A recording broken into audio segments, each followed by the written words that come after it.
ঐতিহাসিক মুহূর্তে সাক্ষী থাকলো উত্তর পূর্ব ভারত। ডিব্রুগড়ের মোরান বাইপাসে এমার্জেন্সি ল্যান্ডিং ফ্যাসিলিটিতে অবতরণ প্রধানমন্ত্রী নরেন্দ্র মোদীর। যুদ্ধ বিমানে করে মোরান বাইপাসে জরুরি অবতরণ করেন মোদী। বিশেষভাবে তৈরি এই এমার্জেন্সি ল্যান্ডিং ফ্যাসিলিটিতে জরুরি পরিস্থিতিতে ওঠানামা করা যাবে। প্রাকৃতিক দুর্যোগ, কৌশলগত প্রয়োজনেও উদ্ধার ও ত্রাণ সামগ্রী বিতরণে ইএলএফ নেবে গুরুত্বপূর্ণ ভূমিকা।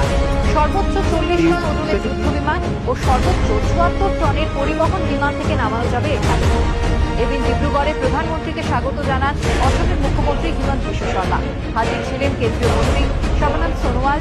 অসম জুড়ে প্রায় 5,000 কোটিরও বেশি টাকার একাধিক প্রকল্পের উদ্বোধন ও শিলান্যাস করেন প্রধানমন্ত্রী নরেন্দ্র মোদী।